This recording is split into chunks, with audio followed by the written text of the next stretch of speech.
start with Geeta, I think, because she's quite interesting and decided to become an actor rather late in life, but is doing very well now. So I think this whole idea of, that if you're a senior citizen, you're sort of invisible. I think you've sort of put paid to that. So talk a little about how you did that. Geeta, if you don't know, is a very well-known actor. And Oh my God. and I saw her in Sita Raman, right? Okay. And I loved it, and I loved her in it. So how did you do that, Geeta? First of all, namaste all. Wonderful evening to all of you. Yes, I'm not an actress. I would like to be called an art teacher first. You know that, isn't Yeah. it? So, Sita Ramam, because my son was there in the movie, they also wanted me because I was always also into movies. When I was 58, I got the chance to act in Fida. Before that, I did a short role in my son's short film, Anuko Kunda, which was award-winning. And from there on, I was taken into Fida. And Sita Ramam, they wanted me to be in the same scene, and I was really excited to act with my son in the same scene. I've heard about Nepo kids, but you're the first Nepo mom, I think. That's nice. I know. I had an event of Hydra of late at Ravindra Bharati, and I was so happy. It happened to be that my son was the chief guest and I was the curator of the program. So, rightly said. I felt really happy and I was really excited about it. It was at the end of the, almost before the release, they wanted some scenes. So, but then it happened so that they wanted him for another scene, and then again I was cut off. I was with only Rashmika. So That's no all right. regrets. She's the national crush, Yes, right? So yes. it's okay. I'm so happy. I'm so proud. Even for that little, few seconds that I was Yeah. there, I'm proud to be a part of that film. Yes. So, Mritika, let's talk a little about the work that you do, which is both making movies and writing a lot across genres. Yes. So, I think you've done a heroine-oriented movie. Subject, yeah. Which is not the easiest thing to do in any film industry. So, what prompted you to do that? Actually, I wonder why it did not, inspire anybody to do a heroine-oriented subject, because we grew up as Indians listening to the most, a women subject. In every Puranas, all mythologies, all history, be it Jhansi Rani to the Indira Gandhi and Jayalalitha, whoever it is, beyond political boundaries, these women are the people who have inspired the entire society genderless. It's like, even men were intimidated by them. Having heard of these goddesses and growing up in a society like that, I wonder what stops anybody from putting women first in the heroine's place. And then, According to them, it's the box office. Women-oriented movies don't make money at the box office, but you Yes. won't know it if you don't try it, right? Yes. So that was one reason. And the second reason is my roots, like where my grandmother herself was a very strong and independent woman from her times. And my mom has been an influence for me. And then it just happened, this script, I wouldn't call it a heroine subject, it's just a woman doing the hero. She's the hero of the film, where we are talking about child abuse in all movies, and we read that horrible stuff on papers, but we do not know how many male children are being abused in the society. It's not only the women kids. We always say, teach your men how to behave with the children. No, it's like when it comes to children, even boy children are unsafe. And I thought man protecting another man is very not interesting. I thought let the woman, the mother, who is the heroine in real life, can protect her son. And that's how Valerie happened. Wonderful. Nikita, being a chef is, I think, they're completely male-dominated kitchens usually. And I know I've been in a few kitchens where abuse flies, knives fly, and it's not the nicest place for a woman to be in. But you've done very well for yourself. First of all, good evening to everyone, and thank you so much for having me. And rightly said, it is a male-dominated industry, which is what we are looking to change.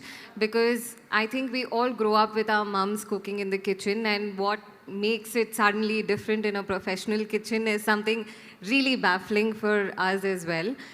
Because we've always seen her being so organized, being multitasking all the time, and still putting out amazing plates of food for all, that is nutritious and really tasty.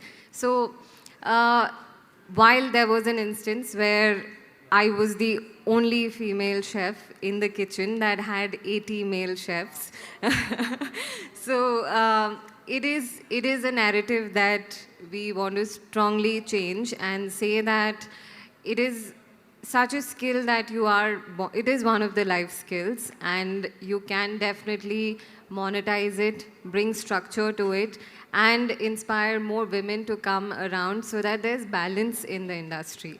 Because I think the whole abuse and the knives flying around happens because there is no balance. There is sometimes not an awareness that there is another gender, there's, all sorts of people coming from different walks of life, and I have to be really cognizant of what I'm doing and what I'm saying. So that is definitely a narrative that we're all actively looking to change. And I'm glad right now that my kitchen has a lot of female chefs, in fact, more than the amount of male chefs, I would say. Applause for that. So, yeah, When you say my kitchen, it's a very specialized field. It's craft chocolate, right? Yes, yes. You are the... I am currently the executive pastry chef and chocolatier at Manam Chocolate, Hyderabad. And obviously very popular. but otherwise as well, I think when I was with the ITC group of hotels, then I had 3 restaurants of my own, and currently I'm at this role. I've always encouraged more and more female chefs to come on board. And luckily, one of the ripple effects of me being a MasterChef India Telugu judge was that I always receive messages from girls saying, I show my profile to, I show your profile to my parents, and now they're slightly more assured that I can shine in this industry or I can do something in this industry. So that is a ripple effect that I just did not expect. It came about with so much awareness that you really can move a few things, and even if I can bring 2 female chefs into the kitchen and help them, mentor them to grow in this industry, I would be really happy. But pastry chefs are not the most celebrated for some reason. I can't understand why. I'm not sure, because we all want that little bit of meetha after our Exactly, dinner. yeah. But So I think as an industry, it was always glorified to say that, you're specializing in something. It's always Yeah, men that some- slightly came into the limelight. Yeah. But I think we are changing that now. So, Right. yes. Ritika, so much about your work is about love and, caring and kindness, which, as we all know, is clearly absent in real life now. Whether it's your gardening, your love for animals. I've seen your Instagram as well. Talk a little about how important it is. Love, it is the most powerful energy which, underrated. It is so underrated in the society and even at home. We all carry love in our hearts, but how many of us, bother to express, convey through our behavior? It's not just you have to buy flowers to the women or you have to gift the kids. People go purchase something and they call it love. That is not love. You have to show love through compassion, being empathetic, and by respect. Spend time with the senior citizens. Once they grow old, I don't understand why children live in a different house. We are not birds, we are human beings, and we are the society who always preferred and grew up living with grandparents, great-grandparents and all that. But these days it is so heart-aching to see human beings, once they get married, they just move out of the house. I don't know who will take care of the older people. And it's so scary that they are building separate societies for elderly people. And what kind of pride does it bring? all the amount of unconditional love they have spent over the children, and you put them in a prison-like place and call it a sophisticated life, is where love fails. It's very hurtful to even talk about that. That's the subject of your next movie. Not really. I don't think I can handle that because I get really angry to even come across. Anger is the best emotion sometimes. Yes, Lord Krishna had told that in Bhagavad Gita. That's the purest form of emotion. That is there. And also towards animals. It's so, in a country like India where we are watching men pee anywhere in the street, sorry for my, losing the decorum, but I'm just being straight. And there are people drinking and lying down everywhere in the roads and all that. But it is so hurting that Supreme Court has come up with an order where you have to feed animals in the designated area. I don't know which dog will read that board, which dog will go and ask where can I go and have In my fact, food. that's very interesting. We have a lawyer here, Shreya Parupkari. Yeah. She's done so much work in that area. Yes. But it's true. Which dog is going to read the Yes. rules? And why do they punish people who are in minority, who are because people are feeding the animals in the street, they are less aggressive. If they are going to give up, they are going to become even more aggressive. So love is the energy that differentiates gods from demons. If people do not want gods and going to have only the idols, then it is really going to be a scary place. Absolutely. Geeta, I think she said so many interesting things, but I think for you, art education is the root of a lot of these things, right? And I think the work that you're doing in schools especially, talk a little about that and why it's so important. Definitely. The future rests where? From the nursery, isn't it? You have to. Yeah, I think that it's okay. I wanted to actually, tell the schools that art is not just painting or installations, painting or drawing for the wall or anything. But then, I found that many schools, I explored a lot of schools. I was with Times of India also, went around a lot of schools, and I found that art has Wrong to... newspaper. You should have been with the New Indian Express. No, but then I had a chance to visit a lot of schools and understand. But then nobody was listening to me. And then, of course, when I became an actress at 58, probably I got the entry and I started, because whatever was in my mind, I designed a program. It starts from, mine is very institutional. It starts from the nursery. Like, what she said, she was talking about chocolates, happy food, Yes. no junk food, happy food, and then healthy food. So you can't have happy food all the time. You need some healthy food also. When you tell that to the children, they come out with beautiful concepts, and probably then they'll understand that yes, they can also make happy food and make the people happy. So your chocolates will be welcomed. And here again, when she's talking about grandparents again, see, I take all these elements into the art themes. Relationship. So that's very important. So what do you call, how do you call your family, how do you want your family to have a happy expression? It doesn't mean that only your parents, it can mean your, the milkman, the watchman, the driver, whoever's helping you at home.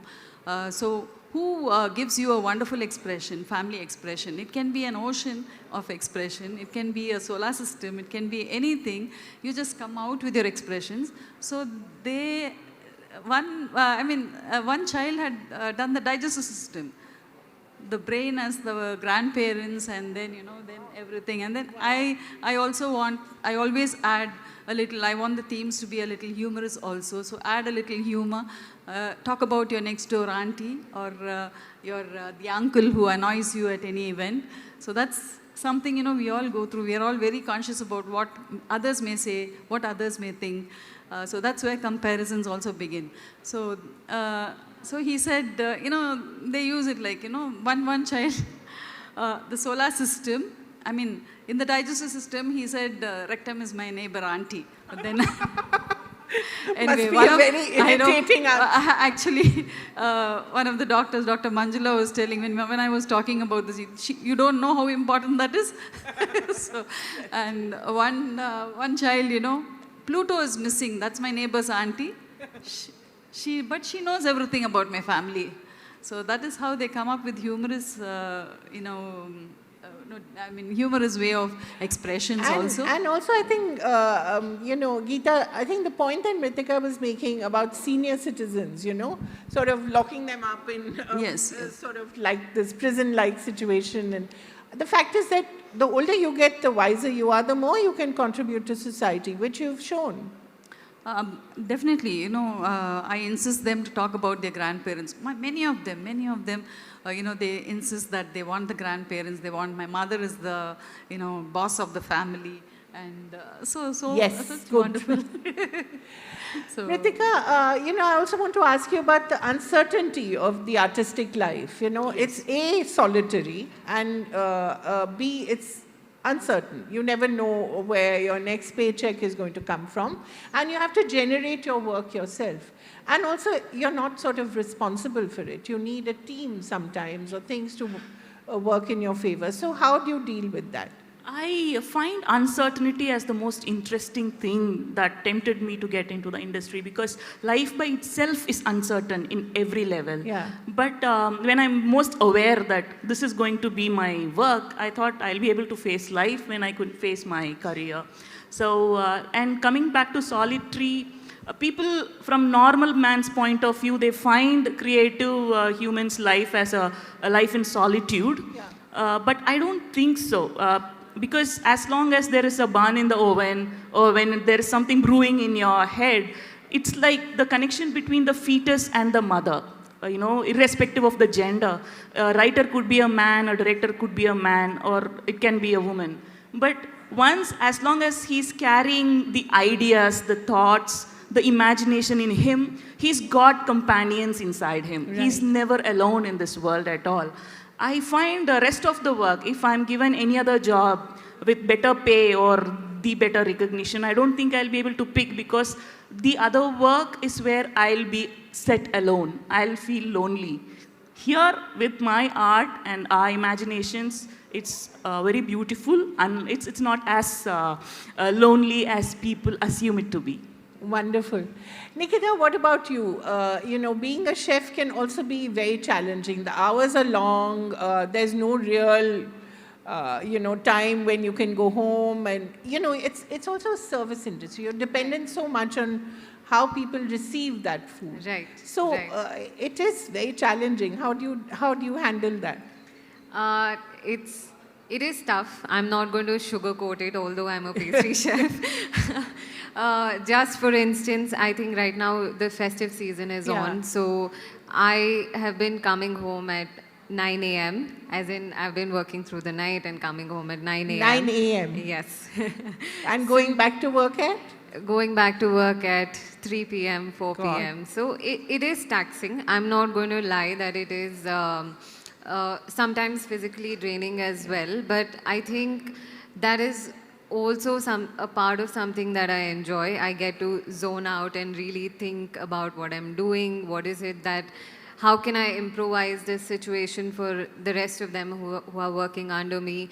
And not to see this as a profession that is just physically draining. How can you be creative? Because that putting out any form of dessert, chocolates, plate of food, that is what brings out the creativity in us. And as long as I'm keeping that alive and not really letting that get to the others, which are all the staff and colleagues under me, I'm hoping that I can keep that alive, because as a person who is creative, that is really important. The minute you are too tired to think about anything Yeah. else, your creativity really gets, you know, there's a full stop or there's a pause, and that is something that we don't want to do. I think it is somewhere that you have to bring in a balance. Sometimes I just want to sit and stare at the wall so that I think of all the other things that I can come up with. And sometimes we're just like working endlessly and tirelessly to bring consistency. So it's a balance of both. Yeah. And we want to make that better. It's not to say that chefs are always just going to be in the kitchen. They want to go visit a factory one day. They want to get exposed to, you know, being at the farms one day, go talk to farmers, understand what is it that can keep the nutritional value of the food intact in order for us to process it. So it's a whole genre of things that we want to bring alive beyond just the kitchen. Yeah. So that is something that is also an onus that I take in terms of being a chef, that, you know, let's just get out of the kitchen today, go to other places, explore, think about Visit what you can do. Saraswati's farm, her millet farmers. Yes, for sure. I'll definitely connect. These are things that we love doing. And while sometimes it can be long hours and physically strenuous, it is not the entirety Yeah. of the work. So there are moments where we're just like, finish, wrap up, go get a life. You have a life other than the kitchen.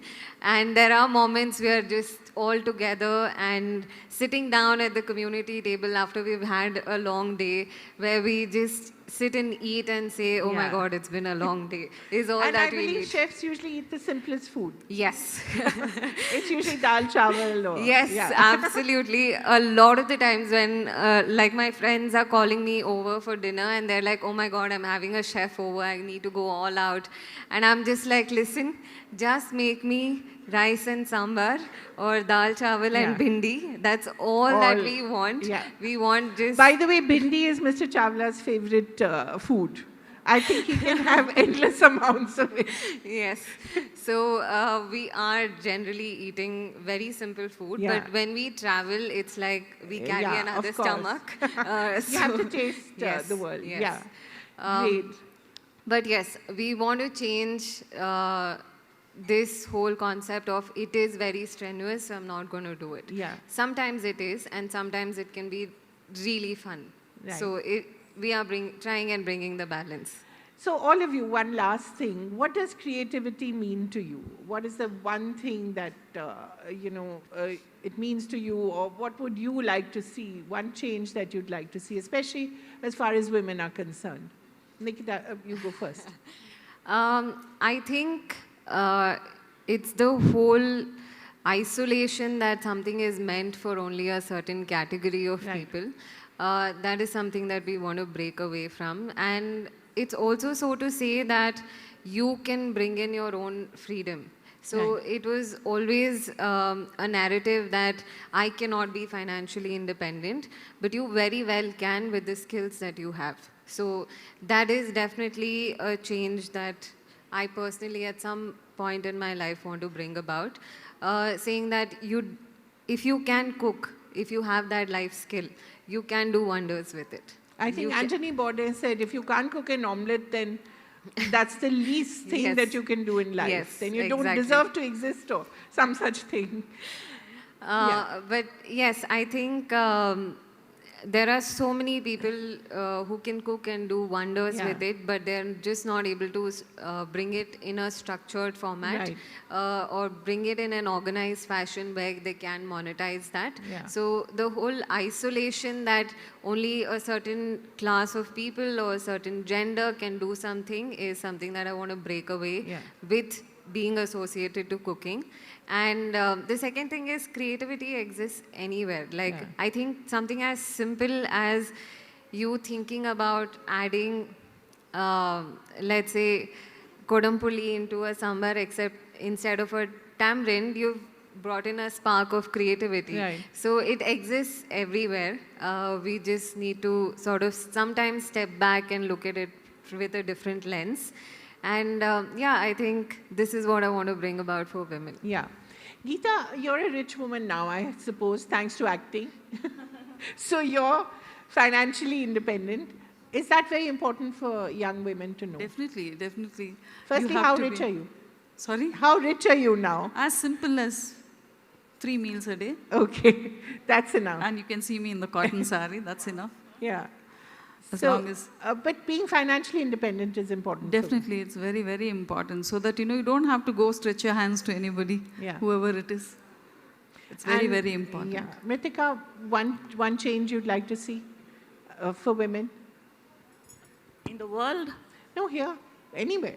like women should not lose their femininity in the name of feminism. That is Okay. something I would like to see. Yeah. Well done. Thank you so much, all three of you, and we'll carry on with the program. And thank you again. May you have much more success in life. Thank you. Thank you.